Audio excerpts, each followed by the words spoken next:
The White House Communications Chief of Staff resigning just one day after Vice President's Communications Director did the same. The exodus follows reports of serious dysfunction within the West Wing. Fox News contributor Joe Concha here to react.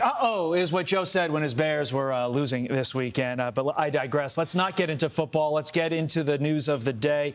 Is this a time to advance the career for these individuals, or is this jumping off the sinking ship to lessen the blow on your career? I wish that Coach Nagy for the Bears would jump off that sinking ship because he's destroying my team. We won't get into it, as you said. Sorry, I just had to get that off my chest. Look, resignations in any White House are a thing, right? They were most definitely a thing in the Trump White House, which went through multiple communications directors. It would be a great trivia question sometime. Who were Donald Trump's communications directors? And it's a long list, including the Mooch, who lasted about as long as this segment. No, okay, it was 11 days. Anthony Scaramucci, of course. But why leave as President Biden's communications director? It's got to be the easiest job outside of being, I don't know, the toll collector in the exact change lane in the New Jersey Turnpike. You know, it's like, what do you really have to do? He barely speaks to the press. He doesn't do one-on-one interviews. For months now, we haven't seen a president take real questions at a solo press conference. So that's what we're dealing with at this point. So why resign when basically your job is to tell the president to run away from reporters as quickly as possible because he doesn't really, want to talk to them, nor do they want him to talk to the press at this point, because there's a lot of things that he can't simply defend on his own without a teleprompter. Unless they were pushed out because the administration is blaming them over the president. You never know. There is speculation that Pete Buttigieg could maybe replace Vice President Kamala Harris because her poll numbers are so low. He was asked about that very thing yesterday. Take a listen to his reaction. Watch this.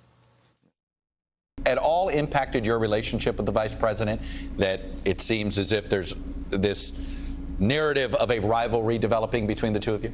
No, because she and I are part of a team that is disciplined and doesn't focus on what's obsessing the commentators. We're too busy with a job to do. Yeah, of course, he's going to say that. What's your reaction to this Harris out, Buttigieg in narrative? I love hearing the transportation secretary saying he's focused on doing his job. The guy who took paternity leave for 2 months, and he's more than welcome to do that. I'm not saying that that's the problem, but didn't even announce it in August. Then he's out for 2 months. They don't even name an acting transportation secretary while the supply chain crisis is exploding. So he's doing his job. I'd rather hear Chuck Todd, quite frankly, ask, how many ports have you been to, Mr. Transportation Secretary, since this began? Have you gone to Long Beach, California? No. Los Angeles? No. Savannah, no. Newark, no. All these ports where this is happening, why aren't you talking to people on the ground to solve this problem? So the palace intrigue stuff, it's an easy question for a Buttigieg to answer. Yeah. Oh, is there a rivalry? No, of course not. We're focused on our job. But in the end, we know what the scuttlebutt is behind the scenes.